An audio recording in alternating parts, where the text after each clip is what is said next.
नमस्कार, आपका हमारे चैनल में स्वागत है। लेटेस्ट खबरों को सबसे पहले देखने के लिए हमारे चैनल को सब्सक्राइब करें। खबरें पसंद आने पर लाइक शेयर और कमेंट करना ना भूलें। चलते हैं अगली खबर की ओर। अगली खबर बिहार के जनपद सुपौल से आ रही है। आपको बता दें कि मामला सुपौल जिला के त्रिवेणीगंज अनुमंडलीय मुख्यालय स्थित जमीन रजिस्ट्री कार्यालय में जमीन रजिस्ट्री को लेकर बढ़ रहे विवाद का है। एक तरफ सरकार बढ़ रहे जमीनी विवाद को लेकर लगातार आपसी रंजिश, जमीन को लेकर हो रहे खून खराबा, हत्या मामले को लेकर सभी थानों में प्रत्येक सप्ताह शनिवार को जनता दरबार लगाती है, जहां थानों में सीओ, सीआई, थाना अध्यक्ष, कर्मचारी सभी बैठकर जनता दरबार लगाकर जमीनी विवाद को खत्म करने के लिए हर संभव प्रयास कर रहे हैं। तो वहीं दूसरी तरफ असामाजिक तत्वों के कुछ व्यक्तियों द्वारा दूसरे की जमीन को अपनी जमीन बताकर किसी अन्य व्यक्ति को रजिस्ट्री कर बेच देते हैं, जिससे आए दिन क्षेत्र में जमीनी विवाद को लेकर रंजिश बढ़ती रहती है। बढ़ रही रंजिश को लेकर आपस में भी जमीन को लेकर खून खराबा, हत्या करने तक की नौबत आ जाती है। जमीनी विवाद को लेकर कई बार देखा गया है कि खून खराबा ही नहीं बल्कि हत्या भी हो चुकी है। ये जमीनी मामला हरिहरपट्टी पंचायत का है। पीड़िता ने बताया कि हमारी पुश्तैनी जमीन है, जिस पर हम लोगों का घर भी बना हुआ है। हम लोग बाप दादा के ज़माने से रहते आ रहे हैं। ज़मीन की रसीद भी कट रही है, लेकिन कुछ असामाजिक तत्वों के व्यक्तियों द्वारा गलत तरीके से मेरे पूर्वजों की ज़मीन बेचकर खून खराबा होने की स्थिति उत्पन्न कर दी है। मेरे द्वारा जमीन रजिस्ट्री पर रोक लगाने के लिए कार्यालय में आवेदन भी दिया गया था, लेकिन आवेदन देने के बाद भी बिना जांच किए हुए जमीन रजिस्ट्री कर दी गई। वहीं जनता ने बताया कि सभी को मालूम है कि आए दिन जमीनी विवाद को लेकर कितना खून खराबा, हत्या होता रहता है, जबकि सरकार जमीनी विवाद को खत्म करने के लिए जनता दरबार भी लगाती है, लेकिन इससे जमीनी विवाद खत्म नहीं होगा। सरकार को कोई ऐसा ठोस कदम उठाने की ज़रूरत है जिससे विवाद खत्म हो। कुछ दिन पूर्व सरकार ने एक नया कानून लाया था, जो हद तक सही था कि जिसके नाम से जमाबंदी हो वही ज़मीन बेच सकता है। इस कानून से ज़मीनी विवाद कम हो रहा था। वहीं जनता ने सरकार पर आरोप लगाते हुए बताया कि यहाँ कर्मचारियों की भी कमी है। कर्मचारियों द्वारा अलग से मुंशी रखकर कार्य किया जा रहा है, जो गलत है। रुपयों के लालच में आकर मुंशी लोग गलत तरीके से जमाबंदी एवं खाता खेसरा को उलटफेर कर विवाद को बढ़ाते हैं। वही त्रिवेणीगंज रजिस्ट्रार से दूरभाष पर संपर्क कर पूछा गया कि जमीन रजिस्ट्री पर रोक लगाने के आवेदन में पूर्व में दिया गया था, तो बिना स्थलीय जांच किए आपके द्वारा जमीन रजिस्ट्री कर दी गई है। तो उन्होंने बताया कि मेरा काम रजिस्ट्री रोकना नहीं है। सरकार के आदेशानुसार मेरा काम है कि ज़मीन रजिस्ट्री के दौरान जो भी जमाबंदी की ज़मीन बेचा जा रहा है उसे जमाबंदी की निर्धारित सरकारी टैक्स मिल रहा है या नहीं। यदि कोई ज़मीन गलत रजिस्ट्री किया है वो न्यायालय जाएं, वहाँ साबित करें कि ज़मीन गलत रजिस्ट्री किया गया है। उसका फैसला न्यायाधीश करेंगे। हालांकि मुझे समय मिलेगा तो जाँच जरूर करेंगे। अब देखना लाजमी होगा कि बढ़ रहे ज़मीनी विवाद को लेकर सरकार क्या ठोस कदम उठाती है, या फिर जनता ऐसे ही जमीनी विवाद को लेकर सभी कार्य छोड़कर कोर्ट कचहरी के चक्कर लगाते रहेंगे, या फिर आए दिन जमीनी विवाद को लेकर जनता परेशान होती रहेगी। देखिए पूरी खबर हमारे संवाददाता बलराम कुमार के साथ। सर क्या नाम हुआ? जनरल यादव, कम्युनिस्ट पार्टी माले का जिला सचिव जी। अभी त्रिवेणीगंज सुपौल जिला में जो है खास करके ज़मीन का विवाद भारी मात्रा में देखने के लिए मिलता है। जी। देखें, वीरेंद्र ठाकुर जो हरिहरपट्टी मौजा का है जी। वो दो दियाद मिल करके, चूँकि वो जो है ये आपको जमाबंदी रैयत है जी। जमाबंदी रैयत है आपको बहुजन ठाकुर जी। पिता मुशारू ठाकुर। जी। बहुजन ठाकुर को 3 पुत्र है जी। और खाता 51/ख जो है जी। उस समय आपको मात्र 3 कट्ठा ज़मीन देखने के लिए मिल रहा है रकबा, जिसमें बहुजन ठाकुर के प्रत्येक बेटा को 1-1 कट्ठा हक बनता है। सीताराम ठाकुर को 5 पुत्र है और 5 पुत्र में 10-10 धूर करके हिस्सा हो रहा है।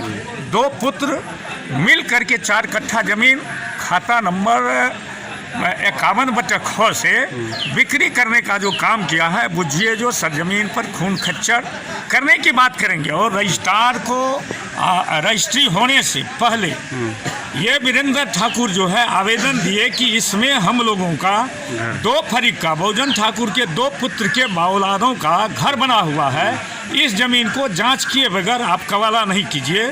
लेकिन रजिस्ट्रार साहब जो है अपने नियम कायदे के मुताबिक बिना जांच किए ही रजिस्ट्री कर दिए। इससे सरजमीन पर जो है भारी मात्रा में तनाव बना हुआ रहेगा और सरकार का जो कानून पर कानून ये नीतीश सरकार बघारे जा रही है कि जमाबंदी रैयत ही ज़मीन को बेचेंगे, तो जमाबंदी रैयत के परपोता आज हिस्सा से ज़्यादा ज़मीन बेचने के लिए आया और रजिस्ट्रार साहब कर दिए। हम कहते हैं ये नियम को सरकार को अविलंब लागू करना चाहिए कि जमाबंदी रैयत अगर ज़मीन को बेचते हैं तो सरजमीन पर जो आज के डेट में खून खच्चर होते चला जा रहा है, दियाद को मार रहा है, और दूसरा आदमी भी ज़मीन हड़पने के नियत से तबाह कर रहा है, और गांव में किसी भी समाज के बुद्धिजीवियों का, जानकार का भी गांव के लोग बात मानने के लिए तैयार नहीं है। सरकार जो है जनता दरबार लगाती है। हम कहते हैं थाना अध्यक्ष और अंचलाधिकारी जनता दरबार में जो निर्णय लेते हैं, उस निर्णय को जो पार्टी नहीं मानते हैं, सरकार को उसके विरुद्ध में कार्रवाई करने का पदाधिकारी को हक देना चाहिए। जो जटिल मामला है, डायरेक्ट उस पदाधिकारी को अनुमंडल पदाधिकारी और अनुमंडल पुलिस पदाधिकारी को उस मैटर को भेजना चाहिए। जो अनुमंडल पुलिस पदाधिकारी और अनुमंडल पदाधिकारी से हल नहीं होता है, उसको जिला पदाधिकारी और पुलिस अधीक्षक सुपौल के यहाँ भेजना चाहिए, ताकि दोनों पार्टी प्रशासन के भय से सरजमीन पर विधि व्यवस्था बनाए रखेंगे, ताकि सरजमीन पर खून खच्चर नहीं हो। हम सरकार से मांग करते हैं कि आपने जो कानून बनाया कि जमाबंदी रैयत ही ज़मीन को बेचेंगे, तो जमाबंदी रैयत का परपोता भी बेच रहा है, इस पर पाबंदी हो और कानून को सख्ती से सरजमीन पर लागू हो जाए, और जमाबंदी जो परदादा के नाम से है वो उसके पोता के नाम पर कैसे आएंगे, इसके लिए वो तमाम मिशनरी को लगा दे, ताकि सरजमीन पर विधि व्यवस्था बनाया हुआ रहे। एक तरफ सरकार जनता दरबार लगा रहा है कि विधि व्यवस्था सही रहे और ज़मीन विवाद कम हो, और दूसरी तरफ ये मतलब बिना आवेदन दिए पर भी रजिस्ट्री हो रहा है।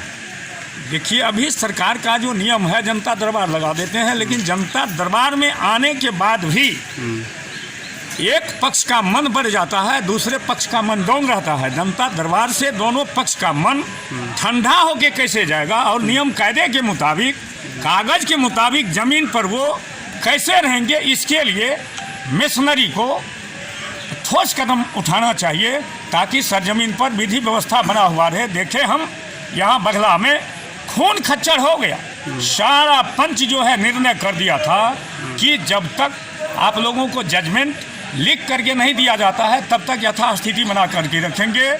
वही मैटर आज देख रहे हैं पुरंदा में भी, कि मामला जो है खतियानी रैयत का है और कवलदार का है, करारनामा कवलदार का है, जिससे आज सुबह में भी वहाँ गोलियों का खनखनाहट चल रहा था, और प्रशासन को इस मैटर में हेस्टी एक्शन लेना चाहिए। जहाँ कहीं भी ज़मीन का विवाद है तो क्वेरी करना चाहिए, हकीकत की जानकारी लेना चाहिए, दोषी पक्ष के विरुद्ध समुचित कार्रवाई करना चाहिए, ताकि वह आदमी सरजमीन पर विधि व्यवस्था बनाए रखे। नाम हुआ? वीरेंद्र ठाकुर।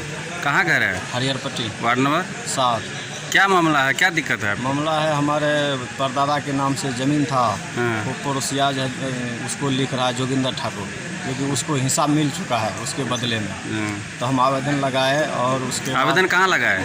साहब के पास लगाए, जहाँ इजहार रजिस्ट्रार ऑफिस के। हाँ, रजिस्ट्रार कहाँ ऑफिस। पर है? त्रिवेणीगंज। कहाँ पर? त्रिवेणीगंज में है। अच्छा, क्या लगाए आवेदन आप? आवेदन लगाए, उसमें वो जो बंटवारा किया था वो भी कागज़ लगाए थे, हाँ। मकान का फोटोकॉपी लगाए, वंश वृक्ष लगाए, और वकील से लिखा के भी लगाए। हाँ, क्या आवेदन लगाए? आवेदन लगाए, जिस खसरा में घर है वो लगाए 529। 529 में है 2 कट्ठा 6 धूर, और 530 में है 14 धूर। तो 3 कट्ठा ज़मीन मेरा है, तो उसने जोगिंदर ठाकुर उसने लिख दिया दूसरे को। उसमें आपका घर है? हाँ, उसमें मेरा घर है। तो ये रजिस्ट्रार साहब के पास आवेदन जो लगाया उसमें क्या लिख के दिया कि रजिस्ट्री होना चाहिए कि नहीं होना चाहिए, क्या दिए थे लिख के? कि रजिस्ट्री नहीं होना चाहिए। और रजिस्ट्रार साहब हमें भी पूछा। क्या तारीख को दिए थे? 10 को? 10 तारीख को दिया। अच्छा, क्या पूछा रजिस्ट्रार साहब? रजिस्ट्रार पूछा, वीरेंद्र ठाकुर आप ही का नाम है? बोला जी मेरा ही नाम है। पिताजी का बुद्धू ठाकुर। तो बोला क्या बात है? तो बोले कि जी सर, ये मेरा ज़मीन लिखा रहा है जोगिंदर ठाकुर, ये मेरे हिस्से का ज़मीन है। तो उसने बोला कि ये दूसरे को बेच रहा है? दूसरे को बेच रहा है। तो उसने बोला कि खता खसरा कितना है, तो मैं बोला खसरा है 551/ख है, 551 नहीं 51/ख है, और 529 खसरा है, जिसमें 2 कट्ठा 6 धूर ज़मीन है, और 530 में 14 धूर है। तो साहब ने बोला खाता खसरा तो मिल रहा है, चौहदी क्या है? तो मैंने बताया जो दक्षिण में भी सड़क है, पूर्व में भी सड़क है। तो बोला ठीक है, रजिस्ट्री नहीं होगा, अब जांच होगा उसके बाद रजिस्ट्री करेंगे। फिर उसके बाद क्या हुआ? उसके बाद फिर चले गए। तो शनिवार को आए, 13 तारीख को 12 तारीख को पता लगा कि ये लोग आए हैं, तो हम गए। फिर साहब के पास आवेदन लगाए, नाम और गांव का पता लिख के दिया। सब कुछ हो गया? हाँ, तो हमको बुलाया और उस पार्टी को भी बुलाया। हमें बोला कि वीरेंद्र ठाकुर, जी सर। तो बोला आज तो रजिस्ट्री इसका हो जाएगा। तो मैंने बताया जो क्या तारीख को रजिस्ट्री कर रहा था? 12 तारीख को। 12 को 10 को आप आवेदन लगाए थे रोक लगाने के लिए? जी। फिर भी रजिस्ट्री हो गया? रजिस्ट्री हो गया। जांच किया साहब? क्या नहीं जांच किया। तो उसमें आपका ज़मीन में घर है? हाँ, घर है। हाँ। तो हमने बोला कि जी सर, आप तो बताए थे कि ये इंक्वायरी हो के रजिस्ट्री होगा, तो आप क्यों कर रहे हैं? बोला नहीं, इंक्वायरी रजिस्ट्री तो होके रहेगा। अच्छा। हम बोले नहीं सर, पहले इंक्वायरी कीजिए उसके बाद रजिस्ट्री कीजिएगा। आप तो बताए थे कि जो इंक्वायरी होगा उसके बाद रजिस्ट्री होगा, तो सर पहले इंक्वायरी कीजिए उसके बाद रजिस्ट्री होगा। अभी कैसा क्या नौबत है? मारपीट करने का क्या नौबत है? मारपीट करने का वहाँ काफ़ी नौबत है। वो लोग हमेशा तैयार रहता है, लाठी भाला फरसा लेके। उसमें आपका घर भी है? उसमें मेरा घर भी है। उसमें 5-6 घर है मेरा। आप क्या चाहते हैं सरकार से? सरकार से चाहते हैं कि जो वो रजिस्ट्री नहीं होना चाहिए, हमें इंसाफ मिलना चाहिए। कि अभी जो ये कह रहे हैं कि यहाँ रजिस्ट्री कोई भी ज़मीन हो जाती है, ठीक है हो जाती है, जब आवेदन मिला तो इसको तो कम से कम जांच करना चाहिए पदाधिकारी को। एकदम जांच करना चाहिए। कानून कुछ कर रही है मानवता के भी हिसाब से। आपको अगर रजिस्ट्री होने से पहले आवेदन मिल गया तो रजिस्ट्री भागे नहीं जा रहा, आपका रेवेन्यू आएगा ही। लेकिन मानवता के नाते आपको जांच करके कि उसमें वो जमाबंदी रैयत जो है बहुजन हजाम, उसको 3 बेटा है, 2 बेटा का औलाद उसी ज़मीन में रह रहा है, तीसरा कहीं और रह रहा है, और जो कहीं और रह रहा है वो आदमी उस बास की ज़मीन को बेच करके बुझिए वहाँ के सुख और शांति को दोनों परिवार का छीनने के लिए ये ज़मीन लिखने का काम किया है। अभी तो सरकार सर्वे भी निकाली है जो ज़मीन विवाद कम हो, उस पर क्या कहना चाहेंगे? सरकार जो सर्वे करा रही है, जो सर्वेयर है उसको पूर्ण रूप से ट्रेंड नहीं किया गया है, वो ट्रेनिंग पीरियड में है। सर्वे हो जाएगा तो रिटर्न है।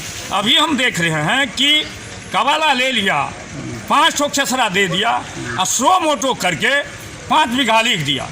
आज के डेट में जो रिटर्न तैयार हो रहा है, उस रिटर्न का नियम है कि प्रत्येक खसरा को आप 4 करके कुल रकबा का मुंह मिलान कर दीजिए, तब आपका रिटर्न तैयार होगा, अन्यथा आपका रिटर्न तैयार नहीं होगा।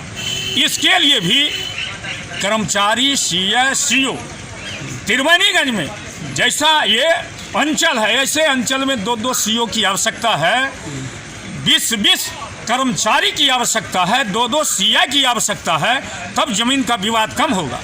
यहाँ 1 सीओ है, 1 अनाथ, 1000 बीमार, और ज़मीन का विवाद यही कारण है जो नहीं घट पा रहा है।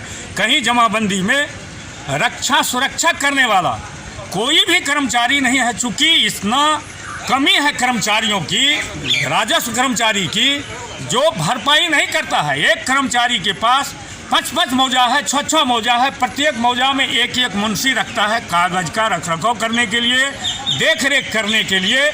जहां मुंशी का नियत खराब हुआ, किसी के जमाबंदी को ही उड़ा दिया जाता है, किसी के जमाबंदी को नील कर दिया जाता है। इसलिए सरकार को चाहिए कि मौजावार कम से कम हमारा कर्मचारी बहाल हो जाए, ताकि रैयतों की ज़मीन की रक्षा और सुरक्षा हो सके, और ज़मीन की जमाबंदी जो दादा परदादा के नाम से चल रहा है, उसके बाप और बेटा के नाम से कैसे आएगा। इस पर सरकार की तमाम मशीनरी को, रेवेन्यू डिपार्ट को लग जाना चाहिए कि सरजमीन का विवाद जो है समाप्त हो जाए।